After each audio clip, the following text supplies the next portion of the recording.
Now, in continuing with our discussion of book reviews, there's a publication which I actually relied on a fair bit back in the day. It's called Secret Revelation of Tibetan Thangkas.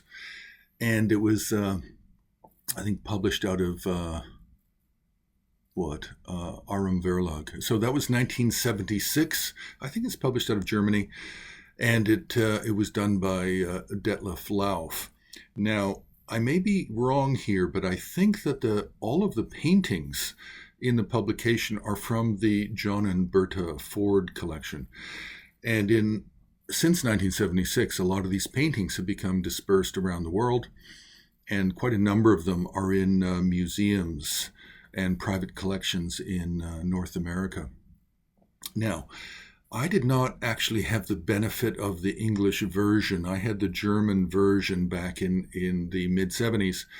And so it was a little bit touch and go as to what I could actually understand reading the write-ups. But the names were there, the dates were there, the Sanskrit or Tibetan, not always correct. This is one of the earliest publications where I learned that a lot of early material is not always completely accurate for iconography, and then especially dating.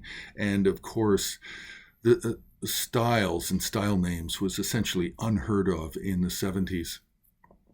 Possibly what you could find is a proximity to a region, central Tibet, eastern, western, Nepal. But the book is very good because there is a tremendous number of paintings that are recognizable. Now, some are black and white and some are in color, but the paintings have become well known because a number of them are in the Metropolitan Museum of Art, some are in the Virginia Museum of Fine Art, and others are in private collections but have been loaned and have been in exhibitions over the last, 40 years. Now, there's many paintings that are important, and there's many paintings in the publication that belong to sets, and these sets have become a lot more understood in the last 40 years. There's quite a number of mandalas, so it's a real cross-section. There's a painting in a Kinri style, 16th century. It's a fellow named Drokmi Lotsawa, a Tibetan, and the central figure is gold against a landscape background, and in the Kinri style.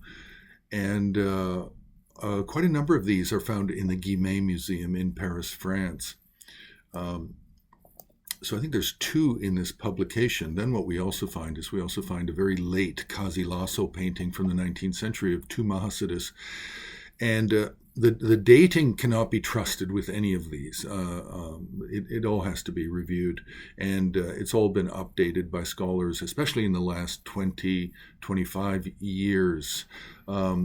So what's important here is that you know about this book, that you know that this was one of the groundbreaking kind of tabletop, coffee table books for Tibetan art with very, very fine examples. Also, what's important about it is for some of these pieces, it's also pre-restoration, it's pre-conservation. The paintings have not, at this point in 1976, have not yet been sold to somebody who thinks that they can have an art restorer clean them up or fill in cracks or add figures if figures are missing in a register, which is all kind of questionable activities now in this time period. So what's important here is that you're aware of the book and know that it was a kind of a groundbreaking book at the time with a tremendous assortment and variety of styles and periods of Tibetan painting. So we'll leave it there. You can press like, you can subscribe, you can join Horror on Patreon, you can make a donation on the homepage of Himalayan Art Resources.